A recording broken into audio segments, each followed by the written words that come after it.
Monica Fielder. I am the clinical outreach coordinator for Pennsylvania for ABA Centers of Pennsylvania.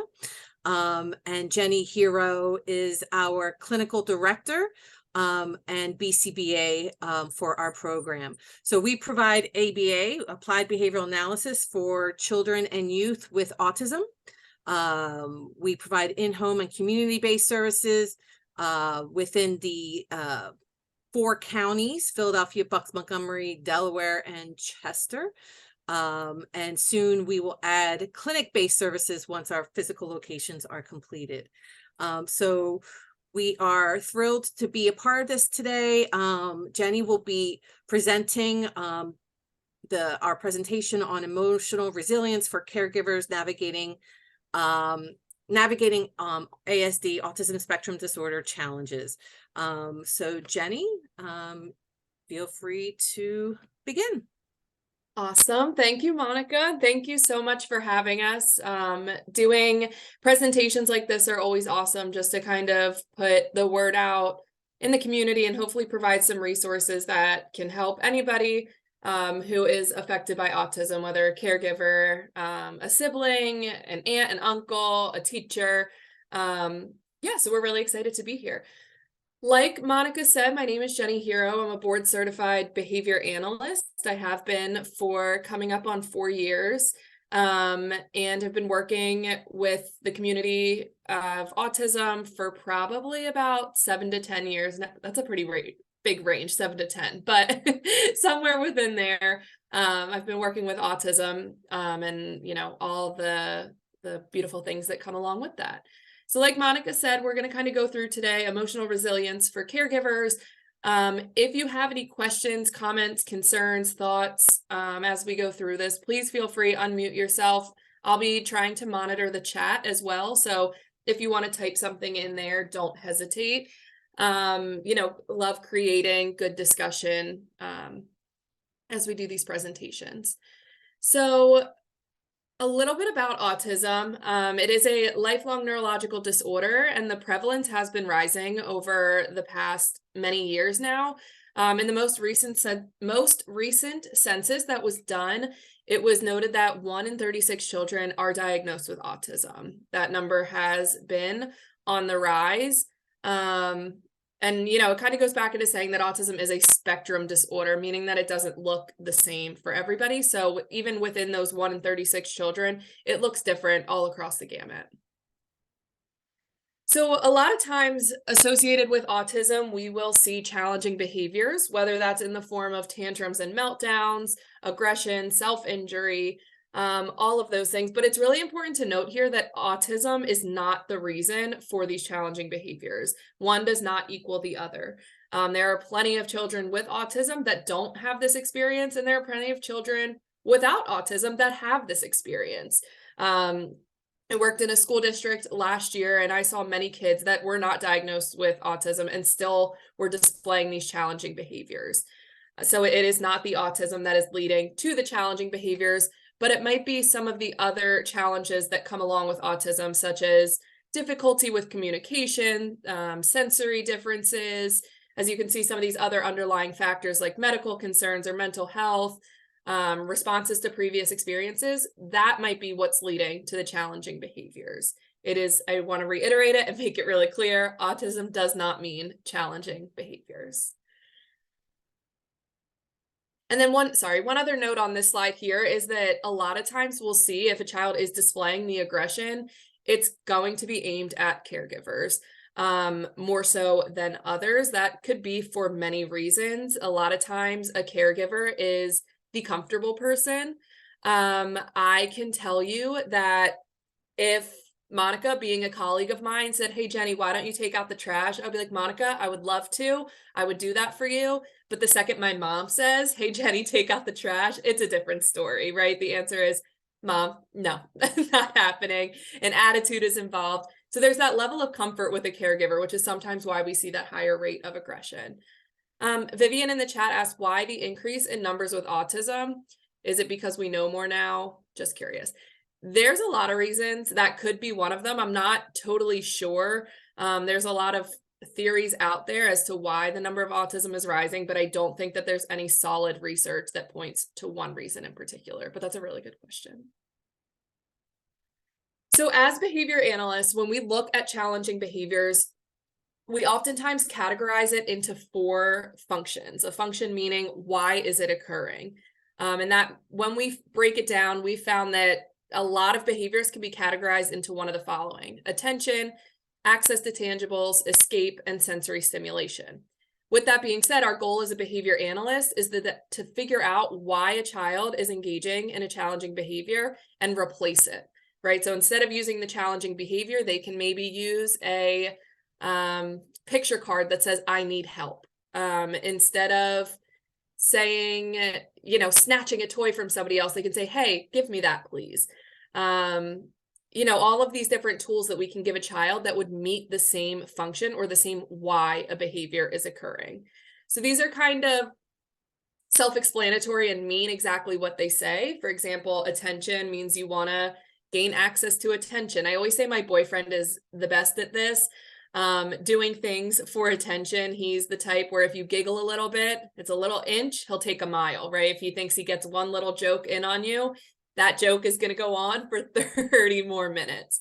And he's doing that because of that little bit of attention. Some people engage in these challenging behaviors to get access to tangibles. So that's a physical item or activity that somebody might want. You might also do it to escape something. When we're looking at escape, it's getting out of something that you don't want to do. And that looks different for everybody. Some people love vacuuming, me, not so much. So I might try to escape that task where somebody else might dive headfirst into it. So that's always something to consider. If we think we have a behavior that is escape maintained, we need to look at the environment and say, hey, it might not be what we perceive as aversive, but the person that, is displaying the challenging behaviors might. And then the last one is sensory stimulation. And this is the trickiest one to not only identify, but then the trickiest one to also have a replacement for. Sensory stimulation is kind of like that itch you can't scratch, but when you get it, it just feels right. A lot of times in autism, it's associated with flapping, where, a kid might be really excited and give the flaps. And that might be because, that's their way of displaying that excitement and also keeping themselves regulated. I can say for myself right now, my foot is bouncing on the ground as I give this presentation. That is something that's keeping me regulated and helping me be able to focus and continue with that presentation. And this is one that we want to be really careful intervening with, because again, it all goes into regulation and how we calm ourselves. I can tell you, if I'm sitting here bouncing my leg and somebody came and pushed it down while I was presenting and no longer let me bounce it, I would have a much harder time focusing and completing the rest of the presentation, because again, it's keeping me relaxed. Now, if categorizing these behaviors and picking interventions was as easy as just kind of throwing them in these boxes, if it was that easy, behavior analysts would not have a job. But it is not that easy. And we have a lot of other questions to consider when we're looking at challenging behaviors. Some of them might be, what is happening before a behavior? What is happening after a behavior? Is there something my child is trying to gain or get out of? Does it happen in specific places? Is there things happening in the environment that I might not be picking up on, but that might be affecting my child's, behavioral challenges that they're having? Did it start suddenly? Is there something going on internally? Maybe a stomach ache, maybe a headache, something that we can't physically see. All of these things that we can consider when we're trying to figure out why a behavior happens. So jumping back a little bit into these 4 functions, we are going to go through kind of 4 examples. And if you want to shout it out, if you want to put it in the chat, we can kind of go through and give real world examples of each of these 4 functions. So if we have a behavior, when it is time to do homework, my child has a tantrum and does not move from the playroom. Which of these 4 functions do you think it would be? Attention, access, escape, or sensory? Any guess is a good guess.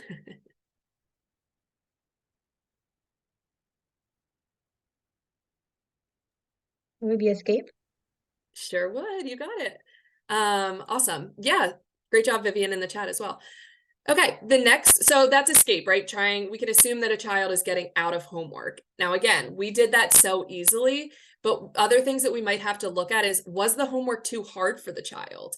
Was it done with a pencil where their fine motor might not be quite ready for it, and that leads to frustration and a tantrum? It might not just be as simple as, hey, I don't like homework, right? Okay, the next one, I oftentimes walk in on my son flicking his bedroom lights on and off multiple times in a row. I'll give you a hint, it's not escape because we already used that one. So it's either going to be attention, access, or sensory. Vivian, you are on a roll with sensory. You got it.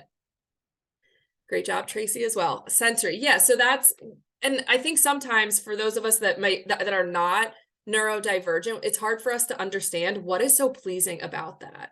I've done in a lot of my work, when I see a child engaging in a sensory stimulating behavior, I also will engage with them to try to see what it is that they're seeing. What are they hearing? What are they feeling? And maybe find other ways that I can support them through that sensory difference, and also show them, hey, I understand. I might not agree that this is really cool, but I'm going to do it with you to show that I understand that you think it's really cool. All right, next up, when I'm on the phone, my child will hit and pinch me until I get off. Do we think that's attention, escape, sensory, access? Attention. Great job, Kristen. You got it. You guys are really good at this. So yeah, that is exactly what it is. It's, your attention might be diverted. And as a caregiver, that is really tough because you have a multitude of other things that you need to be considering. My typical young kids used to do that too. As a 28-year-old, sometimes when I go hang out with my mom, I'm like, Mom, no, it's time to pay attention to me, right? So we will see that a lot of times, absolutely. And the last one, when my child says Teddy, I know he wants his stuffed animal bear. Which one do we think this is? Attention, access to tangibles. Yeah, access to tangibles. Great job. The teddy bear is just something tangible that the child wants. And if they're able to say Teddy and gain access to it, that's awesome. You guys crushed that activity. Way to go. So like I said, it's not as cut and dry as we just kind of saw it in those examples. There's a lot of other things that go into figuring out why a behavior is happening and what we can do to assist. Something that I have become really passionate about is the spoon theory. I read about it probably 6 or so months ago, and Monica has heard this many times now because it's something I think is a really great depiction of why challenging behaviors might happen. So on the left of this slide here, we have a bunch of different activities that we might experience throughout the day, whether it's getting out of bed, going to work, going to a medical visit, watching TV, social events, all of these different things, right? So now what I want you to do is picture at the beginning of the day, you wake up and you're given 24 spoons, one representing each hour in the day. And that is your way of expending your energy throughout the day. So maybe you have to get out of bed. And for me this morning, that was really hard because it was a little chilly. I was really cozy. On a typical day, that might have cost me 1 spoon, 1 little ounce of my energy being expended. But today it was probably about 4. So I'm starting my day with less spoons than I'm used to, but I still have to complete all of these other activities. For example, coming on here, doing public speaking, it's always, gets you a little bit nervous, gets you a little bit anxious. So I might have to spend 6 spoons on my workday today, where typically my workday only costs me like 2. So by the time the day goes on and I get to all these other activities and I get to dinner at the end of the night, I might be down to like 2 spoons when I'm used to having 10, and I can put out a nice meal, a nice, clean the kitchen, get it all ready. But today that might not be possible because I know I've used my spoons in other ways. So when we think about it, we're all experiencing our day. Yes, Kristen, the spoon does represent energy. So when you're handing over a spoon, it's like your form of energy expenditure. So when we all go through our day, we're all spending a different number of spoons for different activities, but all trying to get to the end of the day and still have spoons left, right? So now if you look on the right, we have the neurodivergent spoon drawer. It's often inconsistent, whereas we kind of know when we wake up, we have our set 24 spoons, we know how we need to spend them. But in neurodivergence, there might be a specific number of spoons in each of these categories. So we have executive functioning, your ability to organize your thoughts and, the world around you. social spoons, your ability to interact with others, language, your ability to communicate verbally, non-verbally, physical activity, your ability to run around, sensory, your ability to stay regulated, and focus, your ability to kind of sit down and put your focus into something. So if we have this type of spoon drawer, it might make sense if we're looking at this one and your child comes home and you say, all right, it's time to sit down and do your homework. And your child's like, no, I'm too tired to do my homework. I can't do that. But then they go run around, play on the playground, and you're like, wait a second, you just said you were too tired, but now you're running around. But if we use this image, we can look at it. We only have 2 focus spoons left. So trying to spend those 2 spoons on our homework is a lot harder than when we have 4 of our physical activity spoons left. So we have a lot more energy to put into running around. This to me is just something to consider, that when we're going through the day, and as a neurodivergent person is going through their day, their sensory spoons might be depleted because today at school, the air conditioning popped on at a time that I really didn't expect it. And I had to put out 3 spoons just to calm myself down. So now after school, when I have a doctor's appointment, I'm going to have a meltdown because those fluorescent lights are way too much for me. And I don't have the spoons left to regulate myself. I don't have the sensory spoons left, but I can talk to the doctor today because my social spoons are there. Again, I think this is just like a really cool representation and a way to think about and make sense of things that might not make sense to us. When we see a behavior and we're like, that happened out of nowhere. This isn't something that, typically when I say do your homework, it's not something you typically have a problem with. It's not something that typically causes a challenge or, a meltdown or all of these behaviors, but today it did. And I think this paints a really good picture as to why that might be. Does anybody have any questions on that? Thoughts?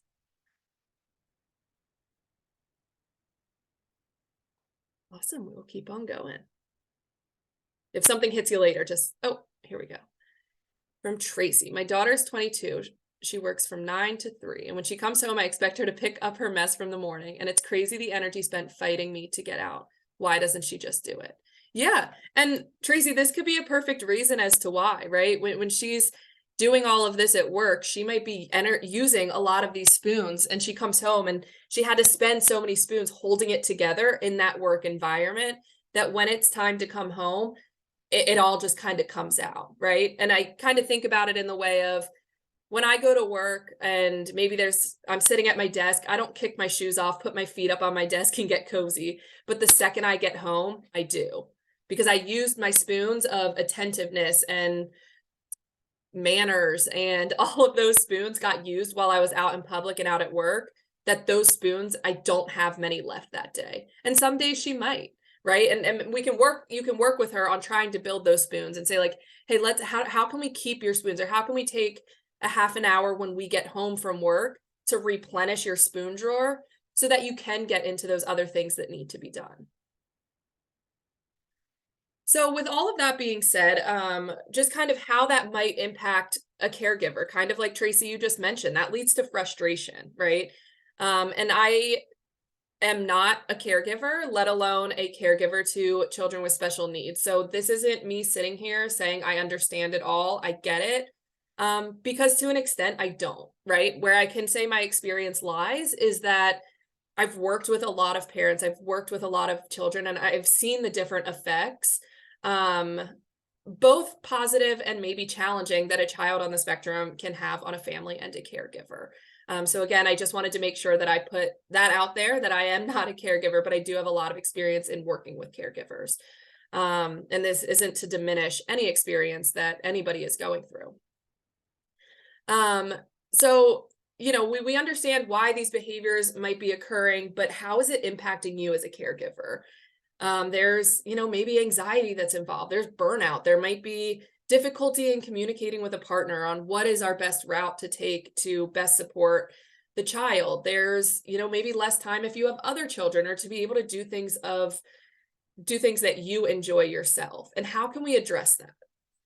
There is a huge importance into self-care, right? It is one of those things that is so, I think a lot of times in our culture, we're told to hustle. We're told to get it all done and put a smile on our face. And we kind of forget that we need to take care of ourselves first. For those of you that have been on a plane, they always say, always put on your own mask before you start assisting somebody else. And I love that analogy. I mean, it's kind of the same as you can never pour from an empty cup, right? So if you're not taking that time for you and for yourself, you don't really have much to give to those around you. And it is a lot easier said than done. I can imagine as a caregiver with all of the responsibilities that you have, being like, I need time for myself. That's really hard to do. But it is also so incredibly important to be able to show up in those situations that might be more frustrating. There's a handful of statistics here that we can kind of go through that, research has been pulled from research, such as up to 35% of family caregivers view their health to be fair or poor, which we would love it to be good or excellent. 11% of caregivers report that caregiving has caused their physical health to deteriorate. Again, a big number that we want to make sure, we're taking care of ourselves so we can continue to show up for others. Females, more than males, report being more stressed while performing caregiving responsibilities. I don't know if that's like the female intuition, but could have something to do with it. Up to 70% of family caregivers have clinically significant symptoms of depression. And caregivers who work full-time and are 45 or younger show the greatest emotional and physical health deficits, in contrast to those that are non-caregivers. So all that being said, so much respect out to all caregivers because of all that you're doing and all that, you have to work through. But we really want to focus on how can we take care of ourselves? How can we be able to, as I keep using this analogy, how can we be able to make sure that our cup is full so we can continue being the amazing support to those around us? When we're looking at self-care, we can break it down into a bunch of categories like physical, psychological, emotional, social, environmental, spiritual. And when we look at it, we can kind of go back to that spoon analogy, right? Of some days, my self-care, I really need help with physical self-care. I need to focus on going on a long walk, maybe doing some stretching, eating a really nice, healthy, balanced lunch. And my social self-care means that I don't want to be social. I need to be away from everybody, right? And the next day I might wake up and be like, you know what? I need social self-care. I need to be around another trusted adult and be able to talk about some of these things that I'm going through, but I don't have it in me for that physical self-care. I don't need to do the walk today. I don't need to do that. This is what I need today. So with all that being said, our self-care and the ways that we go about doing it can change from day to day and with what we're going through. In just a second here, make sure I get the right link, I'm going to put in the chat a link to a self-care assessment. Feel free to just grab this link for later, fill it out later. There's no right answer to it, but what it does is make us aware of how we're showing up for ourselves. So it's on a scale of 1 to 3 in the categories, or a star, meaning I want to do this more often, in categories such as physical self-care, psychological, social, spiritual, and professional self-care. So how you are showing up for yourself. And what I think is really cool about this assessment is that up until now, you can fill it out thinking how you've been doing with these things in the past. And after our discussion today, and maybe after time talking it over with loved ones and saying, I need to show up for myself because look at my scores on this assessment. It's not a way that I'm proud of. How can I improve them? Maybe you really take that time to focus on that 5 to 10 minutes of showing up for yourself a day. And you can come back to this assessment in 6 months and say, look at all this growth that I've made, which I think is really important and could paint a really cool picture. So that's kind of our ways that we can, take care of ourselves in everyday situations. Now, what about right in the moment? When something is going on, Tracy, like you mentioned, you're going through that time where your daughter's supposed to pick things up and she's not, and you're probably getting frustrated. She's probably getting frustrated. How can we address it in the moment? And you're saying, Jennie, like I did these, I went for a long walk this morning. I read a book that I really like. I meditated. I talked to a friend. I got to the meltdown and I'm still having a hard time. Totally understandable, totally expected, right? That happens. So what can we do while these meltdowns are happening? First off, we take care of ourselves. hard when, maybe there's behaviors happening that we can't fully ignore. And I don't mean ignore as in close the door, walk away, not my problem. No, not what I'm saying. But maybe a child needs some space to cry it out, stomp it out, frustrate it out. And that's okay, because you might need that time to take some deep breaths as well. So some things that we can do are deep breathing and grounding before we go to intervene. The grounding exercises and the deep breathing are a way to immediately help reset your central nervous system. I was given this trick a while ago, and I hope that you guys can see me, but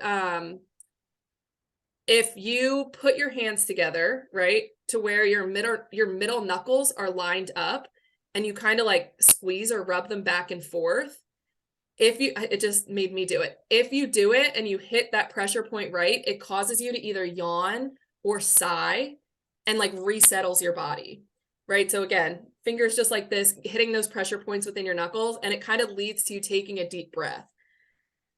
The first time, now, like, I have to take a deep breath, but the first time I did it, I was mind blown, right? And I felt so much better. Oh, Siri's listening. I felt so much better after, because I was able to get that deep breath and it reset my nervous system just that quickly.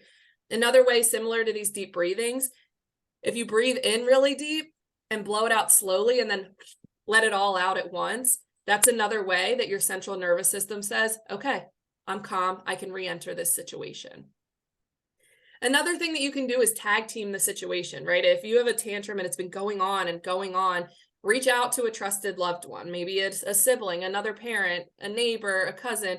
If you have a practitioner in your life, whether a behavior analyst, a different type of therapist, hey, I need your help in this moment. Rely on the people around you. That's why we're all here, to be able to help each other. We can also reframe our perspective, change negative self-talk, right? Sometimes we end up saying, this is too overwhelming. I cannot deal with this right now. But if you take a second, and that's really easy to say to ourselves, right? That's oftentimes our first, what we jump to is, I can't do this. This has gone on for way too long. But instead, we kind of run through these exercises and we say, no, I can do this. I will be patient and understanding. Because you understand that your child, being on the spectrum, might be perceiving the world and the things around you in a way that doesn't make sense to us, in a way that we're trying to get ourselves to understand as a society, as a caregiver. I think a lot of times in working with parents, I've seen parents say like, well, it just doesn't make sense. Like, it's not that hard. It's like, yeah, for us, it's not that hard. For you, it might not be that hard, but what's hard for one person might be easy for another. And what is so easy for one might be really hard for another. And I think that's really important to remember in our mindset. Vivian's putting some cool self-help tools online. 5-minute, 10-minute breathing exercises is better than nothing. I use the line, in 5 minutes, 5 hours, 5 days, 5 months. It helps reframe what is happening in the moment. That's really awesome. And I love that little mantra. I'm gonna have to bring that with me as well. And you're so right, Vivian. On YouTube, there's little breathing exercises that you can type in, like 5-minute meditation. And you're so right in that 5 minutes in the scheme of your day, it's not that much. So taking that 5 minutes to yourself is so big.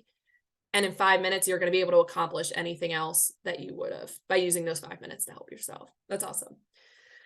And then our last one is identifying safe spaces and giving privacy if possible. Like I said, some behaviors like self-injury, like maybe property destruction, don't allow us to do that, but sometimes it does. And we're able to kind of take a step back and allow the child, sorry, not mine, but allow the child to kind of work through that situation.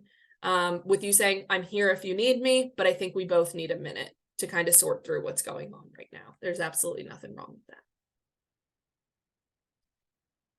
So Dr. Kerry Magro is a professional speaker, best-selling author. He himself is on the autism spectrum, and he put out some things that helped him when he was having a meltdown, right? So as I've said, all people with autism, all autistic people are different. So what works for Dr. Kerry might not work for your child. It might not work for your neighbor's child, right? It might not work for everybody, but these are some really great ideas that might help. He said that finding the trigger, what's the reason that this happened? Having a safe space and a quiet space at home where your child might know, if I go here, I get to be left alone. I get to do my own, like I get this time for myself. Not disciplining for having a meltdown. Like I said, a lot of times meltdowns happen because of a way a child is perceiving the situation, and maybe a difficulty in communicating back how they need to regulate from the situation. So not blaming the child for this happening. Different things like a song that might be really relaxing to your child, a visual. And this bottom one is, I think, really huge of reminding me I wasn't alone, right? Being able to say, hey, I understand that what you were going through was hard. I get it. That was really hard. What can we do? What can I do to help you? That goes a long way in just having that trust with the child. So on this slide here, there's a bunch of different sensory toys or items or tools that can be used when a child is having a meltdown, right? A lot of times when we think of sensory, we think of our 5 places of input: eyes, ears, mouth, nose, and touch. And how can we address those for our child if sensory is going to help keep their body regulated throughout or during a meltdown? I've suggested to a lot of parents having, a grab and go bag that lives in the car, a mini one that lives in your purse. It goes in a backpack that you can bring with you. So, if something happens to where your child gets frustrated and is getting to that point of having a meltdown, one of these items might help. A really great resource in trying to build out your sensory toolbox would be an occupational therapist. They are the ones that specialize in sensory differences and addressing sensory concerns. But a lot of times too, your child knows, right? And you as the caregiver who knows your child best can also pick up on, what does my child love? But for example, we have headphones. If a child gets overwhelmed with loud noises, the headphones can kind of block that out, or sunglasses if the lights are too much. A fidget toy to kind of keep your hands busy. The crunch of a snack, maybe chips, these oats bars. I don't know if you guys, they are so crunchy. They'll get the little crumbs everywhere. But that crunch can sometimes be a really great oral input to help calm and relax your central nervous system. And then the one at the bottom, a weighted blanket. Again, really good for sensory regulation. Wet ones, if a child doesn't like when dirt or other things, stickiness gets on their hands, having that for just like a quick wipe off to kind of reset the tactile system can be really helpful as well. Kristen asked in the chat, how do you distinguish between a meltdown and a tantrum? I think that's a really great question. And I think that is something that would be individualized to each child, right? So I think a tantrum is kind of, again, I'm going to talk a little bit specifically, but to get I'm going to talk broad, to get really specific, you would be looking at your child. So for example, though, a tantrum might be a little bit of crying, a little bit of yelling, maybe stomping a little bit. And a meltdown kind of takes that and goes bigger. A meltdown is, you're kind of at the point, you might feel like you're at that point of no return, where no matter what I say, no matter what I do, we're not calming down. Whereas a tantrum kind of just happens for a little bit, and then it's over. A meltdown, again, just a little bit bigger. Does that make sense? I know that doesn't kind of fully answer the question, but I do think that it's important to kind of look at your child or the person you're dealing with. I think this is Kristen. Hi. I just one of the things that in the prior slide that you had was just number 6 was discussing to me the differences between a tantrum and a meltdown, so I understood the difference. Yeah. So that's why I was just asking, like, can a tantrum sounds like it can turn into a meltdown too. Absolutely. Yeah. And that's definitely a conversation you could have with your child of like, hey, I see you getting to that point. I see your frustration is building. I see that you're upset. And again, that's where I said for this person, that's what worked, right? Is knowing that difference between, and I think like tantrum is sometimes associated with, getting upset over something we would all be upset about. Where a meltdown is, hey, I don't understand where this came from, and we've taken it really, really far. Does that make sense? Yes. Again, just being able to have that conversation with your child and very individualized as to, I see that you were stomping. I see that you were, but you didn't throw your favorite toy, which I thought was really great, right? So just being able to show them and explain exactly what was going on. I think that's a great question though. Vivian said, the self-injurious behavior is the difficult piece when an individual is using that stimulation and hurting themselves at the same time. You have to interrupt the self-regulation, like skin picking. Yeah, absolutely. And Vivian, like I said, that's one of the hardest ones to interrupt, but to find a replacement for, because of like the relief and the regulation that comes from it. An occupational therapy is a really great resource. An occupational therapist, excuse me, is a really great resource to finding what replacements for that behavior. So we can still let the child get that stimulation that they need, but in a way that is safe and healthy for their body.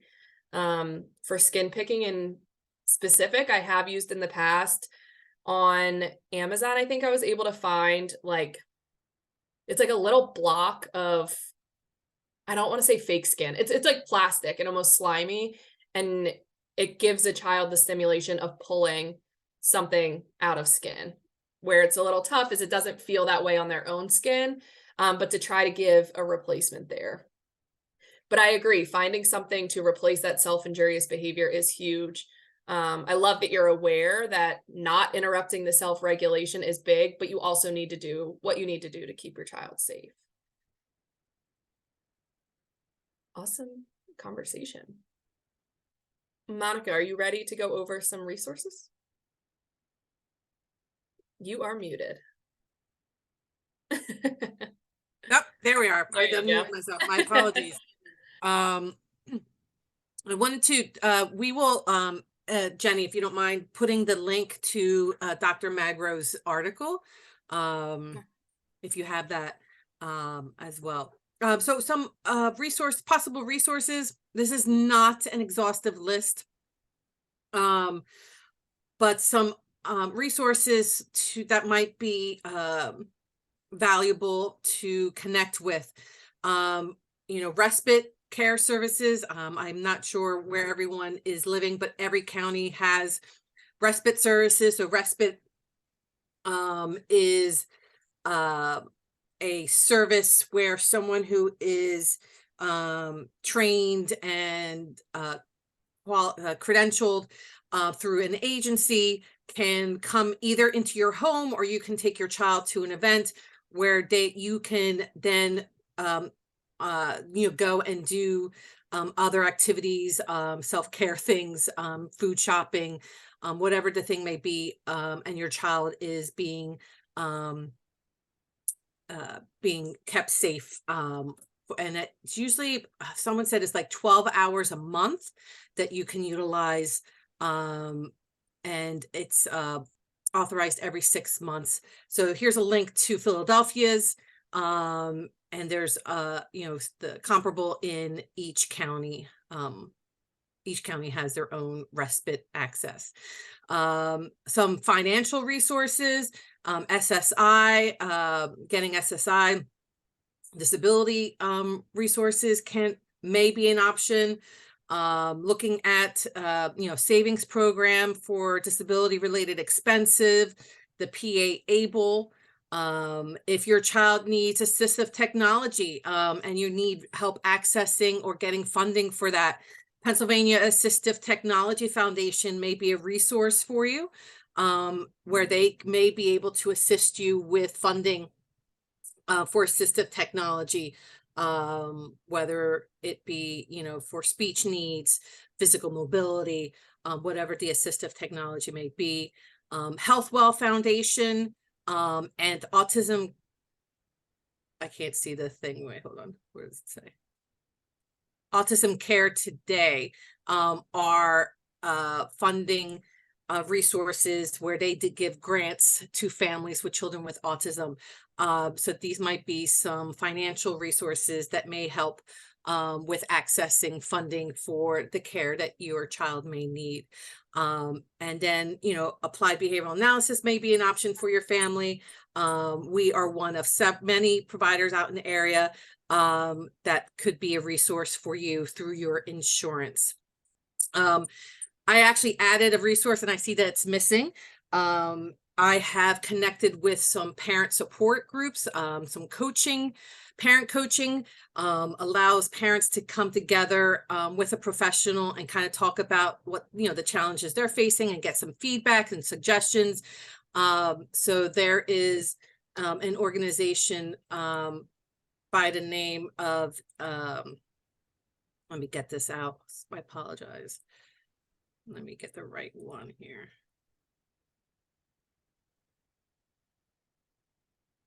It's In Sync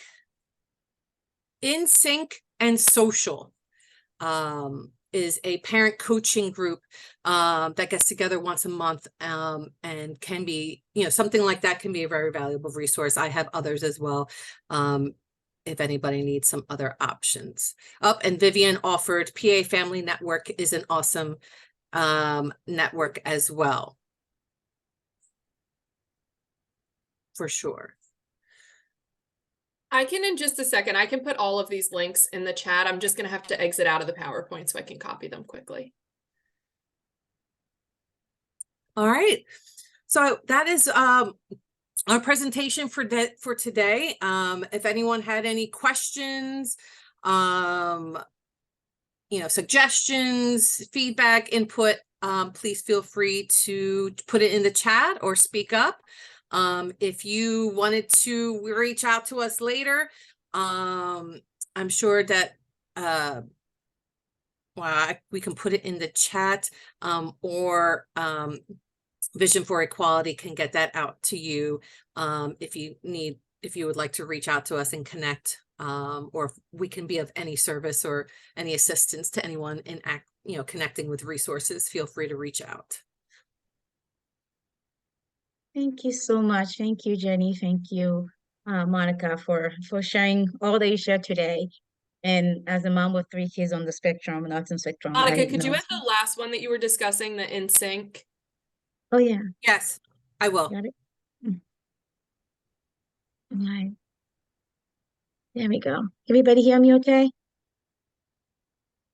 Yes.